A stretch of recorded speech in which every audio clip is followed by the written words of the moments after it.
জায়গা অনেকে খায়। তবু আমাদের মধ্যে সব মতভেদ আছে, কি হানাফি কি আপনার শাফিঈ, এরা সব মতভেদ আছে। কথা বলি যা কেন হলো, এই কিসের জন্য? ওই যে নবীজির মৌন সমর্থন ছিল। হুজুরকে দাওয়াত করেছেন কোন এক জায়গায় সাহাবা হুজুররা, তাদের মধ্যে থেকে একজন সাহাবা, তাদের মধ্যে থেকে কেউ খাচ্ছিলেন গোসাপ, তো নবীজির সামনে হয়েছে, নবীজি দেখেছেন গোসাপ খাচ্ছে। আজ এ শোনায় নিষেধ নয়, হারাম হলে মানা করতে, কথা ঠিক না বেঠিক জোরে বলে?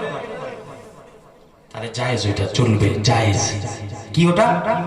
জায়েজ, ওটা সুন্নাত, শুধু জায়েজ নয় সুন্নাত। কি সুন্নাত? সুন্নাতের ক্যাটাগরি আছে বললাম তিনটে। কি সুন্নাত? সুন্নাতে তাকরীরি, সুন্নাতে মুসলমানের ছেলেরাও রাসূলুল্লাহর গোলামেরা বাবনেরা বলেছি, চাওয়া নবীদের কাছে, আম্বিয়ায়ে কেরামদের কাছে চাওয়া, নবী রাসূলদের কাছে সাহায্য চাওয়া, মাদদ চাওয়া আল্লাহর সুন্নাত। আল্লাহর কি সুন্নাত?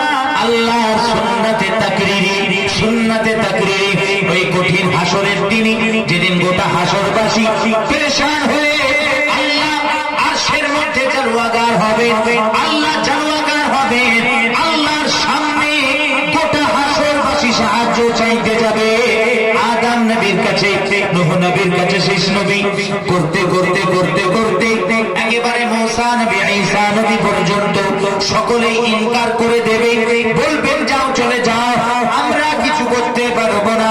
তবে কেউ যদি কিছু করার থাকে, যান চলে যাও, চলে যাও, আমাদের নবী, আমরাও নবী, আমাদের যিনি নবীদের নবী, ইমামুল আম্বিয়া, আখিরি নবীর কাছে চলে যাও।